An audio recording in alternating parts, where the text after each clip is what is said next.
ਜੱਗੀ ਜੋਹਲ ਦੀ ਰਿਹਾਈ ਲਈ ਇਕੱਠੇ ਹੋਏ 70 ਤੋਂ ਵੱਧ ਬ੍ਰਿਟਿਸ਼ ਸਾਂਸਦ। ਸਨਾਤਨ ਧਰਮ ਬਾਰੇ ਟਿੱਪਣੀ ਕਰਨ ਵਾਲੇ ਸਟਾਲਿਨ ਅਤੇ ਖੜਗੇ ਤੇ ਭਾਜਪਾ ਦਾ ਪਲਟਵਾਰ। ਰਾਸ਼ਟਰਪਤੀ ਵੱਲੋਂ ਭੇਜੇ ਡਿਨਰ ਕਾਰਡ ਤੇ ਲਿਖੇ ਭਾਰਤ ਨੂੰ ਲੈ ਕੇ ਸ਼ੁਰੂ ਹੋਇਆ ਵਿਵਾਦ। ਬ੍ਰਿਟੇਨ ਦੇ ਪ੍ਰਧਾਨ ਮੰਤਰੀ ਰਿਸ਼ੀ ਸੁਨਕ ਨੂੰ 70 ਤੋਂ ਵੱਧ ਸੰਸਦ ਮੈਂਬਰਾਂ ਦੇ ਸਮੂਹ ਨੇ G20 ਸਿਖਰ ਸੰਮੇਲਨ ਵਿੱਚ ਸ਼ਾਮਿਲ ਹੋਣ ਲਈ ਨਵੀਂ ਦਿੱਲੀ ਦੀ ਯਾਤਰਾ ਦੌਰਾਨ ਭਾਰਤ ਵਿੱਚ ਨਜ਼ਰਬੰਦ ਬ੍ਰਿਟਿਸ਼ ਸਿੱਖ ਦੀ ਤੁਰੰਤ ਰਿਹਾਈ ਦੀ ਮੰਗ ਕਰਨ ਲਈ ਕਿਹਾ ਹੈ। ਮਿਲੀ ਜਾਣਕਾਰੀ ਅਨੁਸਾਰ ਇੱਕ ਚਿੱਠੀ ਰਾਹੀਂ ਸੰਸਦ ਮੈਂਬਰਾਂ ਨੇ ਸੁਨਕ ਨੂੰ ਅਪੀਲ ਕੀਤੀ ਹੈ ਕਿ ਉਹ ਪ੍ਰਧਾਨ ਮੰਤਰੀ ਨਰਿੰਦਰ ਮੋਦੀ ਨੂੰ ਜਗਤਾਰ ਸਿੰਘ ਜੋਹਲ ਨੂੰ ਤੁਰੰਤ ਰਿਹਾ ਕਰਨ ਲਈ ਕਹਿਣ, ਜੋ ਕਿ ਭਾਰਤ ਵਿੱਚ 5 ਸਾਲਾਂ ਤੋਂ ਅਹੁਦਰੇ ਤਰੀਕੇ ਨਾਲ ਨਜ਼ਰਬੰਦ ਹੈ। ਦੱਸ ਦਈਏ ਕਿ ਜੋਹਲ ਆਪਣੇ ਵਿਆਹ ਲਈ ਪੰਜਾਬ ਵਿੱਚ ਆਏ ਸਨ, ਜਦੋਂ ਉਹਨਾਂ ਨੂੰ 4 ਨਵੰਬਰ 2017 ਨੂੰ ਜਲੰਧਰ ਵਿੱਚ ਗ੍ਰਿਫਤਾਰ ਕੀਤਾ ਗਿਆ ਸੀ। ਉਹਨਾਂ ਦੇ ਪਰਿਵਾਰ ਦਾ ਕਹਿਣਾ ਹੈ ਕਿ 36 ਵਰ੍ਹਿਆਂ ਦੇ ਜੋਹਲ ਨੂੰ ਇੱਕ ਖਾਲੀ ਕਬੂਲਨਾਮੇ ਦੇ ਦਸਤਾਵੇਜ਼ ਤੇ ਹਸਤਾਖਰ ਕਰਵਾਉਣ ਤੋਂ ਪਹਿਲਾਂ ਬਿਜਲੀ ਦੇ ਝਟਕਿਆਂ ਸਮੇਤ ਕਈ ਤਸੀਹੇ ਦਿੱਤੇ ਗਏ। ਹਾਲਾਂਕਿ ਇਹਨਾਂ ਇਲਜ਼ਾਮਾਂ ਨੂੰ ਭਾਰਤੀ ਅਧਿਕਾਰੀਆਂ ਨੇ ਖਾਰਜ ਕੀਤਾ ਹੈ। ਜੋਹਲ ਇਸ ਸਮੇਂ ਤਿਹਾੜ ਜੇਲ੍ਹ ਵਿੱਚ ਬੰਦ ਹਨ ਅਤੇ ਕਤਲ ਦੀ ਸਾਜ਼ਿਸ਼ ਰਚਣ ਦੇ ਦੋਸ਼ਾਂ ਵਿੱਚ ਸੰਭਾਵਿਤ ਮੌਤ ਦੀ ਸਜ਼ਾ ਦਾ ਸਾਹਮਣਾ ਕਰ ਰਹੇ ਹਨ। ਸੰਸਦ ਮੈਂਬਰਾਂ ਦੁਆਰਾ ਲਿਖੀ ਚਿੱਠੀ ਵਿੱਚ ਕਿਹਾ ਗਿਆ ਹੈ ਕਿ ਸੰਯੁਕਤ ਰਾਸ਼ਟਰ ਵਰਕਿੰਗ ਗਰੁੱਪ ਨੇ ਆਪਣੇ ਨਿਚੋੜ ਵਿੱਚ ਦੱਸਿਆ ਹੈ ਕਿ ਜਗਤਾਰ ਸਿੰਘ ਦੀ ਲਗਾਤਾਰ ਨਜ਼ਰਬੰਦੀ ਦਾ ਕੋਈ ਕਾਨੂੰਨੀ ਆਧਾਰ ਨਹੀਂ ਹੈ। ਜਗਤਾਰ ਸਿੰਘ ਜੋਹਲ ਦੇ ਭਰਾ ਗੁਰਪ੍ਰੀਤ ਸਿੰਘ ਜੋਹਲ, ਜੋ ਡਰਮਟਨ ਵਿੱਚ ਇੱਕ ਵਕੀਲ ਅਤੇ ਲੇਬਰ ਕੌਂਸਲਰ ਹਨ, ਉਹਨਾਂ ਦਾ ਕਹਿਣਾ ਹੈ ਕਿ ਸੁਨਕ ਦੇ ਮੋਦੀ ਨਾਲ ਚੰਗੇ ਸਬੰਧਾਂ ਨੂੰ ਵੇਖਦੇ ਹੋਏ ਇਹ ਮੰਗ ਕਰਨਾ ਮੁਸ਼ਕਲ ਨਹੀਂ ਹੋਣਾ ਚਾਹੀਦਾ। ਗੁਰਪ੍ਰੀਤ ਨੇ ਕਿਹਾ ਕਿ ਲਗਭਗ 6 ਸਾਲ ਬੀਤ ਗਏ ਹਨ, ਜਗਤਾਰ ਵਿਰੁੱਧ ਕੋਈ ਸਬੂਤ ਪੇਸ਼ ਨਹੀਂ ਕੀਤਾ ਗਿਆ ਹੈ। ਇਹ ਸਿਰਫ ਉਸ ਦੇ ਵਿਰੁੱਧ ਲਗਾਏ ਦੋਸ਼ ਹਨ ਅਤੇ ਦੋਸ਼ ਸਾਬਿਤ ਹੋਣ ਤੱਕ ਉਹ ਨਿਰਦੋਸ਼ ਹੋਣਾ ਚਾਹੀਦਾ ਹੈ। ਇਹ ਮੁੱਦਾ ਪਿਛਲੇ ਸਮੇਂ ਵਿੱਚ ਸਾਬਕਾ ਪ੍ਰਧਾਨ ਮੰਤਰੀਆਂ ਬੋਰਿਸ ਜੌਨਸਨ ਅਤੇ ਥੈਰੇਸਾ ਮੇ ਵੱਲੋਂ ਵੀ ਉਠਾਇਆ ਗਿਆ ਸੀ। ਮੇ ਨੇ ਮੰਨਿਆ ਸੀ ਕਿ ਜੋਹਲ ਨੂੰ ਬਿਨਾਂ ਕੋਈ ਮੁਕੱਦਮਾ ਸ਼ੁਰੂ ਕੀਤੇ ਆਪ ਹੁਦਰੇ ਤਰੀਕੇ ਨਾਲ ਹਿਰਾਸਤ ਵਿੱਚ ਲਿਆ ਗਿਆ ਹੈ। ਵਿਰੋਧੀ ਧਿਰ ਦੀ ਲੇਬਰ ਪਾਰਟੀ ਦੇ ਨੇਤਾ ਕੀਰ ਸਟਾਰਮਰ ਨੇ ਫਰਵਰੀ ਦੇ ਸ਼ੁਰੂ ਵਿੱਚ ਸੁਨਕ ਨੂੰ ਚਿੱਠੀ ਲਿਖ ਕੇ ਪੁੱਛਿਆ ਸੀ ਕਿ ਉਹ ਇਸ ਮਾਮਲੇ ਤੇ ਕੀ ਕਾਰਵਾਈ ਕਰਨ ਦਾ ਇਰਾਦਾ ਰੱਖਦੇ ਹਨ। ਜਵਾਬ ਵਿੱਚ ਸੁਨਕ ਨੇ ਸਿੱਧੇ ਸਵਾਲ ਤੋਂ ਪਰਹੇਜ਼ ਕਰਦੇ ਹੋਏ ਕਿਹਾ ਸੀ ਕਿ ਵਿਦੇਸ਼ ਰਾਸ਼ਟਰਮੰਡਲ ਅਤੇ ਵਿਕਾਸ ਦਫ਼ਤਰ ਜੋਹਲ ਅਤੇ ਉਸ ਦੇ ਪਰਿਵਾਰ ਨੂੰ ਕੌਂਸਲਰ ਸਹਾਇਤਾ ਪ੍ਰਦਾਨ ਕਰਨਾ ਜਾਰੀ ਰੱਖੇਗਾ। ਸਨਾਤਨ ਧਰਮ ਨੂੰ ਲੈ ਕੇ ਅਭੱਦਰ ਟਿੱਪਣੀ ਕਰਨ ਦੇ ਦੋਸ਼ ਵਿੱਚ ਤਾਮਿਲਨਾਡੂ ਦੇ ਮੁੱਖ ਮੰਤਰੀ M.K. ਸਟਾਲਿਨ ਦੇ ਪੁੱਤਰ ਉਦੈਨਿਧੀ ਅਤੇ ਕਥਿਤ ਤੌਰ ਤੇ ਉਹਨਾਂ ਦੀ ਹਮਾਇਤ ਕਰਨ ਵਾਲੇ ਕਾਂਗਰਸ ਪ੍ਰਧਾਨ ਮਲਿਕਾਰਜੁਨ ਖੜਗੇ ਦੇ ਪੁੱਤਰ ਪ੍ਰਿਯੰਕ ਖੜਗੇ ਵਿਰੁੱਧ ਰਾਮਪੁਰਾ ਵਿੱਚ ਮੁਕੱਦਮਾ ਦਰਜ ਹੋਇਆ ਹੈ। ਮਿਲੀ ਜਾਣਕਾਰੀ ਅਨੁਸਾਰ ਵਕੀਲ ਹਰਸ਼ ਗੁਪਤਾ ਤੇ ਰਾਮ ਸਿੰਘ ਲੋਧੀ ਨੇ ਰਾਮਪੁਰ ਦੀ ਸਿਵਲ ਲਾਈਨਸ ਕੋਤਵਾਲੀ ਵਿੱਚ ਮੰਗਲਵਾਰ ਸ਼ਾਮ ਇਹ ਮੁਕੱਦਮਾ ਦਰਜ ਕਰਵਾਇਆ। ਸੂਤਰਾਂ ਮੁਤਾਬਕ ਮੁਕੱਦਮੇ ਵਿੱਚ ਉਦੈਨਿਧੀ ਅਤੇ ਪ੍ਰਿਯੰਕ ਤੇ ਧਾਰਮਿਕ ਭਾਵਨਾਵਾਂ ਭੜਕਾਉਣ ਅਤੇ ਸਮਾਜ ਵਿੱਚ ਨਫ਼ਰਤ ਫੈਲਾਉਣ ਦਾ ਦੋਸ਼ ਲਾਇਆ ਗਿਆ ਹੈ। ਮੁਕੱਦਮਾ ਦਰਜ ਕਰਵਾਉਣ ਵਾਲੇ ਵਕੀਲ ਹਰਸ਼ ਗੁਪਤਾ ਨੇ ਕਿਹਾ ਕਿ 4 ਸਤੰਬਰ ਨੂੰ ਅਖਬਾਰਾਂ ਵਿੱਚ ਤਾਮਿਲਨਾਡੂ ਦੇ ਮੁੱਖ ਮੰਤਰੀ M.K. ਸਟਾਲਿਨ ਦੇ ਪੁੱਤਰ ਉਦੈਨਿਧੀ ਸਟਾਲਿਨ ਵੱਲੋਂ ਸਨਾਤਨ ਧਰਮ ਦੀ ਤੁਲਨਾ ਡੇਂਗੂ ਅਤੇ ਮਲੇਰੀਆ ਨਾਲ ਕਰਦਿਆਂ ਉਸ ਨੂੰ ਖਤਮ ਕੀਤੇ ਜਾਣ ਦੀ ਜ਼ਰੂਰਤ ਦੱਸੇ ਜਾਣ ਬਾਬਤ ਇੱਕ ਖਬਰ ਪ੍ਰਕਾਸ਼ਿਤ ਹੋਈ ਸੀ। ਗੁਪਤਾ ਨੇ ਕਿਹਾ ਕਿ ਕਾਂਗਰਸ ਪ੍ਰਧਾਨ ਮਲਿਕਾਰਜੁਨ ਖੜਗੇ ਦੇ ਪੁੱਤਰ ਪ੍ਰਿਯੰਕ ਖੜਗੇ ਨੇ ਉਦੈਨਿਧੀ ਦੇ ਇਸ ਬਿਆਨ ਦੀ ਹਿਮਾਇਤ ਕੀਤੀ ਸੀ, ਜਿਸ ਨਾਲ ਸੰਬੰਧਿਤ ਖਬਰ ਵੀ ਇੱਕ ਕੌਮੀ ਹਿੰਦੀ ਅਖਬਾਰ ਵਿੱਚ ਛਪੀ ਸੀ। ਵਕੀਲ ਨੇ ਕਿਹਾ ਕਿ ਇਸ ਨਾਲ ਉਸ ਦੀਆਂ ਭਾਵਨਾਵਾਂ ਨੂੰ ਢਾਹ ਲੱਗੀ ਹੈ, ਜਿਸ ਕਾਰਨ ਉਸਨੇ ਮੁਕੱਦਮਾ ਦਰਜ ਕਰਵਾਇਆ ਹੈ। ਹਾਲਾਂਕਿ ਉਦੈਨਿਧੀ ਨੇ ਬਾਅਦ ਵਿੱਚ ਦਾਅਵਾ ਕੀਤਾ ਸੀ ਕਿ ਉਹਨਾਂ ਨੇ ਸਨਾਤਨ ਧਰਮ ਨੂੰ ਮੰਨਣ ਵਾਲਿਆਂ ਵਿਰੁੱਧ ਹਿੰਸਾ ਦਾ ਕੋਈ ਸੱਦਾ ਨਹੀਂ ਦਿੱਤਾ ਸੀ। ਰਾਜਧਾਨੀ ਦਿੱਲੀ ਵਿੱਚ 9 ਅਤੇ 10 ਸਤੰਬਰ ਨੂੰ ਹੋਣ ਵਾਲੀ G20 ਬੈਠਕ ਤੋਂ ਪਹਿਲਾਂ ਰਾਸ਼ਟਰਪਤੀ ਦ੍ਰੌਪਦੀ ਮੁਰਮੂ ਵੱਲੋਂ ਵਿਦੇਸ਼ੀ ਮਹਿਮਾਨਾਂ ਨੂੰ ਭੇਜੇ ਗਏ ਡਿਨਰ ਕਾਰਡ ਨੂੰ ਲੈ ਕੇ ਵਿਵਾਦ ਖੜਾ ਹੋ ਗਿਆ ਹੈ। ਦਰਅਸਲ ਇਸ ਡਿਨਰ ਕਾਰਡ ਵਿੱਚ ਇੰਡੀਆ ਦੇ ਰਾਸ਼ਟਰਪਤੀ ਦੀ ਬਜਾਏ ਭਾਰਤ ਦੇ ਰਾਸ਼ਟਰਪਤੀ ਸ਼ਬਦ ਦੀ ਵਰਤੋਂ ਕੀਤੀ ਗਈ ਹੈ। ਇਸ ਕਾਰਡ ਦੇ ਸਾਹਮਣੇ ਆਉਣ ਤੋਂ ਬਾਅਦ ਇਹ ਅਟਕਲਾਂ ਲਗਾਈਆਂ ਜਾ ਰਹੀਆਂ ਹਨ ਕਿ ਸੰਸਦ ਦੇ ਵਿਸ਼ੇਸ਼ ਸੈਸ਼ਨ ਵਿੱਚ ਕੇਂਦਰ ਸਰਕਾਰ ਭਾਰਤ ਦੇ ਸੰਵਿਧਾਨ 'ਚੋਂ ਇੰਡੀਆ ਸ਼ਬਦ ਨੂੰ ਹਟਾਉਣ ਲਈ ਬਿੱਲ ਪੇਸ਼ ਕਰ ਸਕਦੀ ਹੈ। ਚੋਣ ਸੁਧਾਰਾਂ ਦੀ ਵਕਾਲਤ ਕਰਨ ਵਾਲੀ ਸੰਸਥਾ ਐਸੋਸੀਏਸ਼ਨ ਫਾਰ ਡੈਮੋਕ੍ਰੈਟਿਕ ਰਿਫਾਰਮਸ ਨੇ ਆਪਣੀ ਤਾਜ਼ਾ ਰਿਪੋਰਟ ਵਿੱਚ ਕਿਹਾ ਹੈ ਕਿ ਸਾਲ 2021-22 ਦੌਰਾਨ 8 ਰਾਸ਼ਟਰੀ ਪਾਰਟੀਆਂ ਵੱਲੋਂ ਐਲਾਨੀ ਗਈ ਕੁੱਲ ਜਾਇਦਾਦ ਵੱਧ ਕੇ 8,829.16 ਕਰੋੜ ਰੁਪਏ ਹੋ ਗਈ ਹੈ, ਜੋ ਸਾਲ 2020-21 ਵਿੱਚ 7,297.62 ਕਰੋੜ ਰੁਪਏ ਸੀ।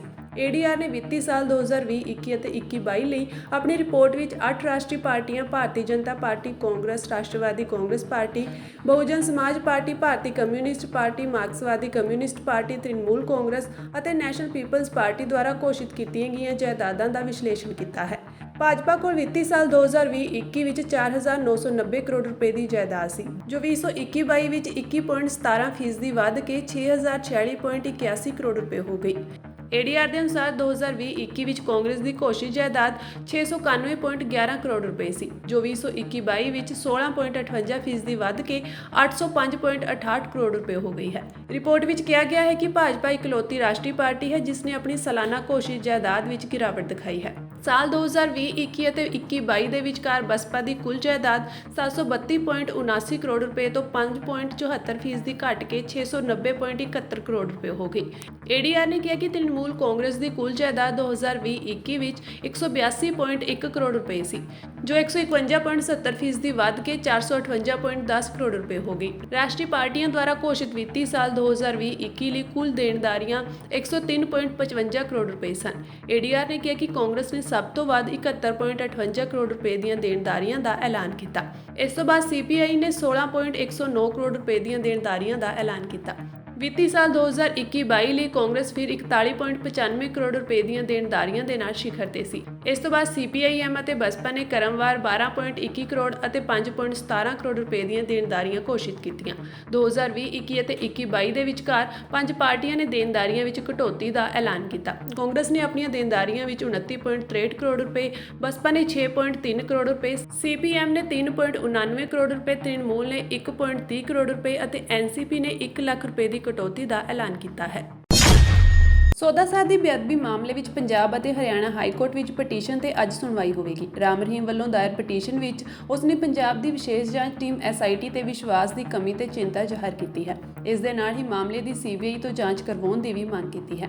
ਇਸ ਤੋਂ ਪਹਿਲਾਂ ਰਾਮ ਰਹੀਮ ਨੂੰ ਰਾਹਤ ਦਿੰਦੇ ਹੋਏ ਹਾਈ ਕੋਰਟ ਨੇ CBI ਵੱਲੋਂ ਇਕੱਠੇ ਕੀਤੇ ਸਬੂਤ ਅਤੇ ਦਸਤਾਵੇਜ਼ ਉਸ ਨੂੰ 1 ਹਫ਼ਤੇ ਦੇ ਅੰਦਰ ਉਪਲਬਧ ਕਰਵਾਉਣ ਦਾ ਹੁਕਮ ਦਿੱਤਾ ਸੀ। ਸੌਦਾ ਸਾਧ ਵੱਲੋਂ ਦਾਇਰ ਪਟੀਸ਼ਨ ਵਿੱਚ ਕਿਹਾ ਗਿਆ ਸੀ ਕਿ 2015 ਵਿੱਚ ਸ੍ਰੀ ਗੁਰੂ ਗ੍ਰੰਥ ਸਾਹਿਬ ਜੀ ਦੀ ਬੇਅਦਬੀ ਦਾ ਮਾਮਲਾ ਦਰਜ ਹੋਇਆ ਸੀ, ਪਰ ਪੰਜਾਬ ਸਰਕਾਰ ਨੇ ਇਹ ਕੇਸ CBI ਤੋਂ ਲੈ ਕੇ ਪੰਜਾਬ ਪੁਲਿਸ ਦੀ SIT ਨੂੰ ਸੌਂਪ ਦਿੱਤਾ ਸੀ।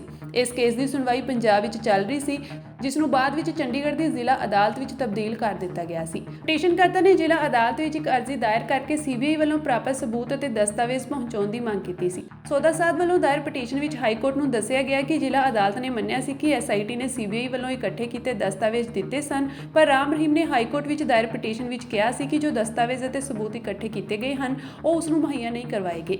ਇਹਨਾਂ ਦਸਤਾਵੇਜ਼ਾਂ ਤੋਂ ਬਿਨਾਂ ਪਟੀਸ਼ਨਰ ਆਪਣਾ ਪੱਖ ਮਜ਼ਬੂਤੀ ਨਾਲ ਪੇਸ਼ ਨਹੀਂ ਕਰ ਸਕੇਗਾ। ਇਸ ਕਾਰਨ ਇਸ ਸਬੂਤ ਦੀ ਲੋੜ ਪ੍ਰਗਟਾਈ ਗਈ ਸੀ। ਕਾਂਗਰਸ ਨੇ ਦ੍ਰਵਿੜ ਮੁਨੇਤਰ ਕਸ਼ਗਮ ਦੇ ਆਗੂ ਉਦੈਨਿਧੀ ਸਟਾਲਿਨ ਨੇ ਸਨਾਤਨ ਨਾਲ ਜੁੜੇ ਬਿਆਨ ਬਾਰੇ ਸੋਮਵਾਰ ਨੂੰ ਕਿਹਾ ਕਿ ਹਰ ਸਿਆਸੀ ਪਾਰਟੀ ਨੂੰ ਆਪਣੇ ਵਿਚਾਰ ਪ੍ਰਗਟ ਕਰਨ ਦੀ ਆਜ਼ਾਦੀ ਹੈ, ਪਰ ਕਾਂਗਰਸ ਨੂੰ ਸਾਰੇ ਧਰਮਾਂ ਪ੍ਰਤੀ ਬਰਾਬਰੀ ਦੀ ਵਿਚਾਰਧਾਰਾ 'ਚ ਵਿਸ਼ਵਾਸ ਹੈ। ਜਦਕਿ ਸ਼ਿਵ ਸੈਨਾ ਆਗੂ ਪ੍ਰਿਯੰਕਾ ਚਤੁਰਵੇਦੀ ਨੇ ਭਾਜਪਾ ਤੇ ਨਿਸ਼ਾਨਾ ਲਾਉਂਦਿਆਂ ਉਸ ਤੇ ਆਪਣੀ ਸਿਆਸਤ ਲਈ ਸਨਾਤਨ ਧਰਮ ਬਾਰੇ ਫਰਜ਼ੀ ਚਿੰਤਾ ਵਿਖਾਉਣ ਦਾ ਦੋਸ਼ ਲਾਇਆ ਅਤੇ ਇਸ ਨੂੰ ਪਖੰਡ ਕਰਾਰ ਦਿੱਤਾ। ਕਰਨਾਟਕ ਸਰਕਾਰ ਵਿੱਚ ਮੰਤਰੀ ਅਤੇ ਕਾਂਗਰਸੀ ਆਗੂ ਪ੍ਰਿਯੰਕਾ ਖੜਗੇ ਨੇ ਕਿਹਾ ਕਿ ਕੋਈ ਵੀ ਧਰਮ ਜੋ ਬਰਾਬਰੀ ਦੇ ਅਧਿਕਾਰ ਨਹੀਂ ਦਿੰਦਾ ਉਹ ਧਰਮ ਨਹੀਂ ਹੈ, ਇੱਕ ਬਿਮਾਰੀ ਦੇ ਬਰਾਬਰ ਹੈ। ਦੂਜੇ ਪਾਸੇ ਉਦੈਨਿਧੀ ਸਟਾਲਿਨ ਨੇ ਸਨਾਤਨ ਦੀ ਗੱਲ ਕੀਤੀ ਹੈ, ਜਿਵੇਂ ਰਾਹੁਲ ਗਾਂਧੀ ਨੇ ਮੋਦੀ ਭਾਈਚਾਰੇ ਬਾਰੇ ਗੱਲ ਕੀਤੀ ਸੀ। ਇਸੇ ਦੌਰਾਨ ਤਾਮਿਲਨਾਡੂ ਭਾਜਪਾ ਪ੍ਰਧਾਨ ਅੰਨਾਮਲਾਈ ਨੇ ਆਲੋਚਨਾ ਕੀਤੀ ਕਿ ਉੱਤਰੀ ਭਾਰਤ ਦਾ ਪੱਪੂ ਰਾਹੁਲ ਗਾਂਧੀ ਅਤੇ ਦੱਖਣੀ ਭਾਰਤ ਦਾ ਪੱਪੂ ਉਦੈਨਿਧੀ ਸਟਾਲਿਨ ਹੈ। ਸਨਾਤਨ ਧਰਮ ਦੇ ਮੰਤਰੀ ਉਦੈਨਿਧੀ ਸਟਾਲਿਨ ਦੇ ਭਾਸ਼ਣ ਨੇ ਭਾਰਤ ਵਿੱਚ ਹਲਚਲ ਮਚਾ ਦਿੱਤੀ ਹੈ। ਅਮਿਤ ਸ਼ਾਹ, ਨੱਡਾ ਅਤੇ ਕੇਂਦਰੀ ਮੰਤਰੀਆਂ ਸਮੇਤ ਭਾਜਪਾ ਦੇ ਸਾਰੇ ਆਗੂ ਪ੍ਰਤੀਕਿਰਿਆ ਦੇ ਕੇ ਆਲੋਚਨਾ ਕਰ ਰਹੇ ਹਨ। ਤੁਤੀਕੋਰਿਨ ਹਵਾਈ ਅੱਡੇ ਤੇ ਪੱਤਰਕਾਰਾਂ ਨਾਲ ਗੱਲਬਾਤ ਕਰਦਿਆਂ ਤਾਮਿਲਨਾਡੂ ਭਾਜਪਾ ਪ੍ਰਧਾਨ ਅੰਨਾਮਲਾਈ ਨੇ ਕਿਹਾ ਕਿ ਜੇਕਰ ਉਹ ਇਸੇ ਤਰ੍ਹਾਂ ਨਾਲ ਗੱਲ ਕਰਦੇ ਰਹੇ ਤਾਂ ਭਾਰਤ ਗੱਠਜੋੜ ਦਾ ਵੋਟ ਬੈਂਕ ਘਟਦਾ ਰਹੇਗਾ। ਹੁਣ ਭਾਰਤ ਗੱਠਜੋੜ ਦੀ ਵੋਟ ਪ੍ਰਤੀਸ਼ਤਤਾ ਘਟ ਕੇ 5% ਰਹਿ ਗਈ ਹੈ। ਉਹਨਾਂ ਕਿਹਾ ਕਿ ਜੇਕਰ ਉਦੈਨਿਧੀ ਸਟਾਲਿਨ ਇਸੇ ਤਰ੍ਹਾਂ ਬੋਲਦੇ ਰਹੇ ਤਾਂ ਭਾਰਤ ਗੱਠਜੋੜ ਦੀਆਂ ਵੋਟਾਂ 20% ਤੱਕ ਘਟ ਜਾਣਗੀਆਂ। ਕਿਸੇ ਵਿਚਾਰ ਤੇ ਚਰਚਾ ਕਰਨ ਤੋਂ ਬਾਅਦ ਜੇਕਰ ਕੋਈ ਇਤਰਾਜ਼ ਹੋਵੇ ਤਾਂ ਸਮਝਾਉਣਾ ਸਮਝ ਆਉਂਦਾ ਹੈ। ਉਹਨਾਂ ਕਿਹਾ ਕਿ ਕਾਂਗਰਸ ਪਾਰਟੀ ਖੁਦ ਉਦੈਨਿਧੀ ਸਟਾਲਿਨ ਦੇ ਭਾਸ਼ਣ ਦਾ ਵਿਰੋਧ ਕਰਦੀ ਹੈ। ਪ੍ਰਧਾਨ ਮੰਤਰੀ ਨਰਿੰਦਰ ਮੋਦੀ ਨੇ ਤਾਮਿਲਨਾਡੂ ਦੇ ਮੁੱਖ ਮੰਤਰੀ MK ਸਟਾਲਿਨ ਦੇ ਪੁੱਤਰ ਅਤੇ ਰਾਜ ਮੰਤਰੀ ਉਦੈਨਿਧੀ ਸਟਾਲਿਨ ਵੱਲੋਂ ਸਨਾਤਨ ਬਾਰੇ ਦਿੱਤੇ ਗਏ ਬਿਆਨ ਤੇ ਪ੍ਰਤੀਕਿਰਿਆ ਦਿੱਤੀ ਹੈ। ਉਹਨਾਂ ਕਿਹਾ ਕਿ ਸਨਾਤਨ ਧਰਮ ਨਾਲ ਸੰਬੰਧਿਤ ਉਦੈਨਿਧੀ ਦੇ ਬਿਆਨ ਦਾ ਢੁਕਵਾਂ ਜਵਾਬ ਦਿੱਤਾ ਜਾਣਾ ਚਾਹੀਦਾ ਹੈ। ਪ੍ਰਧਾਨ ਮੰਤਰੀ ਮੋਦੀ ਨੇ ਇਹ ਗੱਲ ਮੰਤਰੀ ਮੰਡਲ ਦੀ ਗੈਰ ਰਸਮੀ ਮੀਟਿੰਗ ਦੌਰਾਨ ਕਹੀ। ਜ਼ਿਕਰਯੋਗ ਹੈ ਕਿ ਤਾਮਿਲਨਾਡੂ ਦੇ ਯੁਵਾ ਕਲਿਆਣ ਮੰਤਰੀ ਉਦੈਨਿਧੀ ਸਟਾਲਿਨ ਨੇ ਟਿੱਪਣੀ ਕਰਕੇ ਵਿਵਾਦ ਪੈਦਾ ਕਰ ਦਿੱਤਾ ਸੀ ਕਿ ਸਨਾਤਨ ਧਰਮ ਬਰਾਬਰੀ ਅਤੇ ਸਮਾਜਿਕ ਨਿਆਂ ਦੇ ਵਿਰੁੱਧ ਹੈ ਅਤੇ ਇਸ ਨੂੰ ਖਤਮ ਕੀਤੇ ਜਾਣ ਦੀ ਲੋੜ ਹੈ।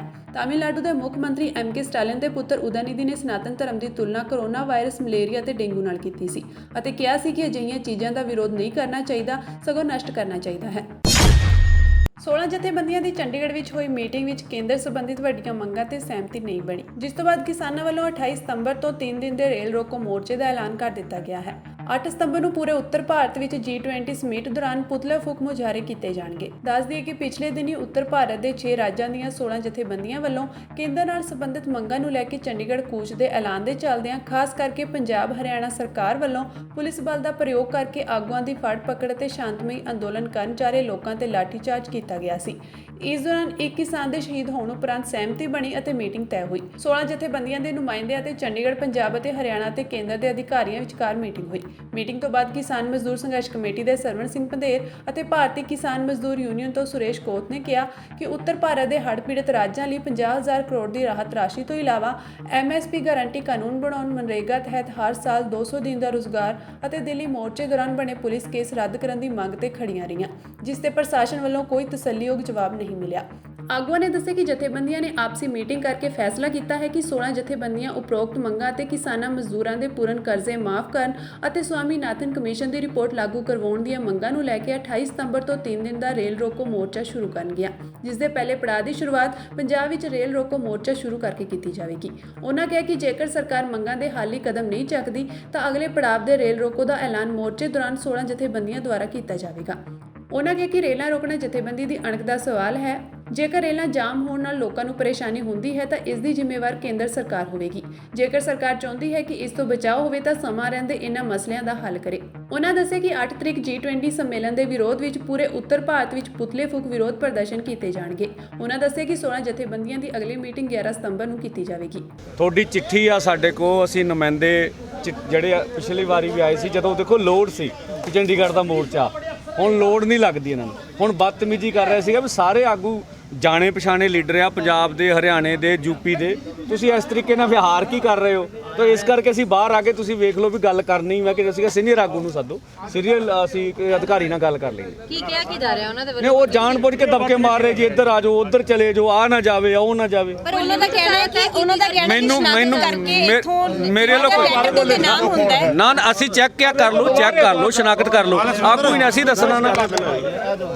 ਮੁੱਦੇ ਜਿਹੜੇ ਨੇ ਮੁੱਖ ਰਹਿਣਗੇ ਅੱਜ ਦੀ ਬੈਠਕ? ਦੇਖੋ ਸਾਡੇ ਕੋਲ ਯੂਟੀ ਦੀ ਚਿੱਠੀ ਆਈ ਸੀਗੀ, ਕਹਿੰਦੇ ਸੀ ਕੇਂਦਰ ਦੇ ਨੁਮਾਇੰਦੇ ਹੋਣਗੇ, ਪੰਜਾਬ ਦੇ ਹੋਣਗੇ, ਹਰਿਆਣੇ ਦੇ ਹੋਣਗੇ, ਇਹ ਨੁਮਾਇੰਦਿਆਂ ਦੀ ਗੱਲ ਸੀਗੀ। ਮੁੱਦੇ ਸਾਡੇ ਹੜ੍ਹਾਂ ਸੰਬੰਧੀ ਸੀਗਾ, ਹੜ੍ਹਾਂ ਦਾ ਮੁਆਵਜ਼ਾ ਲੈਣ ਦਾ। ਸੈਕਿੰਡ ਸਾਡਾ MSP ਗਰੰਟੀ ਕਾਨੂੰਨ ਸੀਗਾ। ਤੀਜੇ ਨੰਬਰ ਤੇ ਨਰੇਗਾ 200 ਦਿਨ ਸੀਗੀ। ਚੌਥੇ ਨੰਬਰ ਤੇ ਜਿਹੜੇ ਦਿੱਲੀ ਦੇ ਕੇਸ ਪਾਏ ਸੀਗੇ ਉਹ ਵਾਪਸ ਲੈਣ ਦੀ ਸਵਾਲ ਸੀਗੇ। ਇਹ ਚਵਾਂ ਮੁੱਦਿਆਂ ਤੇ ਸਾਡਾ ਅੰਦੋਲਨ ਚੱਲਿਆ ਸੀ ਚੰਡੀਗੜ੍ਹ ਦੇ ਵਿੱਚ। ਇੱਕ ਕਿਸਾਨ ਪ੍ਰੀਤਮ ਸਿੰਘ ਜੀ ਸ਼ਹੀਦ ਹੋਏ ਸੀ, ਇੱਕ ਨੌਜਵਾਨ ਰਵਿੰਦਰ ਜਿਹੜੀ ਲੱਤ ਕੱਟੀ ਗਈ ਸੀ, ਸਾਡੇ ਸੰਦ ਟੁੱਟੇ ਸੀ, ਲਾਠੀ ਚਾਰਜ ਹੋਇਆ, ਗ੍ਰਿਫਤਾਰ ਹੋਈ ਸੀ ਆਗੀ, ਉਹਦੇ ਸੰਬੰਧੀ ਮੀਟਿੰਗ ਮਿਲੀ ਸੀ। ਇਹ ਹੁਣ ਮੀਟਿੰਗ ਤੋਂ ਬਾਅਦ ਪਤਾ ਲੱਗਦਾ ਕਿ ਮੀਟਿੰਗਾਂ 'ਚ ਕੋਈ ਹੱਲ ਨਿਕਲ ਕੇ ਆਊਗਾ। ਇਹ ਆਸ ਉਮੀਦ ਰਹੇਗੀ ਤੁਹਾਨੂੰ ਸਰਕਾਰਾਂ ਤੋਂ? ਦੇਖੋ ਜਿਹੜਾ ਡੈਪੂਟੇਸ਼ਨ ਮਿਲ ਰਿਹਾ ਉਹ ਤੋਂ ਤਾਂ ਨਹੀਂ ਲੱਗਦਾ ਹੈਗਾ, ਪਰ ਫਿਰ ਵੀ ਮੀਟਿੰਗ ਤੋਂ ਬਾਅਦ ਹੀ ਕਹਿ ਸਕਾਂਗੇ ਵੀ ਕੀ ਹੋਇਆ। ਅੰਤਰਬੈਂਕ ਵਿਦੇਸ਼ ਮੁਦਰਾ ਵਟਾਂਦਰਾ ਬਾਜ਼ਾਰ ਵਿੱਚ ਬੁੱਧਵਾਰ ਨੂੰ ਅਮਰੀਕੀ ਡਾਲਰ ਮੁਕਾਬਲੇ ਰੁਪਇਆ 10 ਪੈਸੇ ਦੀ ਕਮੀ ਨਾਲ 83.13 ਪ੍ਰਤੀ ਡਾਲਰ ਦੇ ਆਪਣੇ ਸਭ ਤੋਂ ਹੇਠਲੇ ਪੱਧਰ ਤੇ ਆ ਗਿਆ। ਕੱਚੇ ਤੇਲ ਦੀਆਂ ਕੀਮਤਾਂ ਵਿੱਚ ਉਛਾਲ ਅਤੇ ਅਮਰੀਕੀ ਮੁਦਰਾ ਵਿੱਚ ਮਜ਼ਬੂਤੀ ਨਾਲ ਰੁਪਇਆ ਕਮਜ਼ੋਰ ਹੋਇਆ। ਦੇਸ਼ੀ ਮੁਦਰਾ ਕਾਰੋਬਾਰੀਆਂ ਨੇ ਕਿਹਾ ਕਿ ਡਾਲਰ ਦੇ 6 ਮਹੀਨੇ ਦੇ ਸਭ ਤੋਂ ਉੱਪਰਲੇ ਪੱਧਰ ਤੇ ਪਹੁੰਚਣ ਨਾਲ ਬੁੱਧਵਾਰ ਨੂੰ ਭਾਰਤੀ ਰੁਪਏ ਦੀ ਕੀਮਤ ਵਿੱਚ ਕਮੀ ਆਈ। ਇਸ ਤੋਂ ਇਲਾਵਾ ਕੱਚੇ ਤੇਲ ਦੀਆਂ ਉੱਚੀਆਂ ਕੀਮਤਾਂ ਦਾ ਵੀ ਰੁਪਏ ਤੇ ਅਸਰ ਪਿਆ। ਅੰਤਰਬੈਂਕ ਵਿਦੇਸ਼ੀ ਮੁਦਰਾ ਵਟਾਂਦਰਾ ਬਾਜ਼ਾਰ ਵਿੱਚ ਰੁਪਇਆ 83.8 ਤੇ ਖੁੱਲਿਆ ਅਤੇ ਦਿਨ ਦੇ ਕਾਰੋਬਾਰ ਦੌਰਾਨ ਇਹ 83.2 ਤੋਂ 83.18 ਦੇ ਘੇਰੇ ਅੰਦਰ ਘੁੰਮਣ ਤੋਂ ਬਾਅਦ ਅਖੀਰ ਆਪਣੇ ਪਿਛਲੇ ਬੰਦ ਭਾਅ ਤੋਂ 10 ਪੈਸੇ ਟੁੱਟ ਕੇ 83.14 ਪ੍ਰਤੀ ਡਾਲਰ ਤੇ ਬੰਦ ਹੋਇਆ। ਰੁਪਇਆ ਇਸ ਤੋਂ ਪਹਿਲਾਂ ਇਸੇ ਸਾਲ 21 ਅਗਸਤ ਨੂੰ 83.12 ਪ੍ਰਤੀ ਡਾਲਰ ਦੇ ਸਭ ਤੋਂ ਹੇਠਲੇ ਪੱਧਰ ਤੇ ਬੰਦ ਹੋਇਆ ਸੀ। ਇਸ ਦੌਰਾਨ 6 ਪ੍ਰਮੁੱਖ ਮੁਦਰਾਵਾਂ ਦੇ ਮੁਕਾਬਲੇ ਅਮਰੀਕੀ ਡਾਲਰ ਦੀ ਸਥਿਤੀ ਨੂੰ ਦਰਸਾਉਣ ਵਾਲਾ ਡਾਲਰ ਸੂਚਕਾਂਕ 0.7% ਦੀ ਮਾਮੂਲੀ ਗਿਰਾਵਟ ਨਾਲ 104.73 ਤੇ ਆ ਗਿਆ। ਕੌਮਾਂਤਰੀ ਤੇਲ ਮਾਨਕ ਬ੍ਰੈਂਡ ਕਰੂਡ ਵਾਧਾ 0.67% ਦੀ ਕਮੀ ਨਾਲ 99.44 ਡਾਲਰ ਪ੍ਰਤੀ ਬੈਰਲ ਦੀ ਕੀਮਤ ਤੇ ਕਾਰੋਬਾਰ ਕਰ ਰਿਹਾ ਸੀ। ਸ਼ੇਅਰ ਬਾਜ਼ਾਰ ਦੇ ਅੰਕੜਿਆਂ ਅਨੁਸਾਰ ਵਿਦੇਸ਼ੀ ਸੰਸਥਾਗਤ ਨਿਵੇਸ਼ਕਾਂ ਨੇ ਮੰਗਲਵਾਰ ਨੂੰ 1725.11 ਕਰੋੜ ਰੁਪਏ ਮੁੱਲ ਦੇ ਸ਼ੇਅਰ ਵੇਚੇ।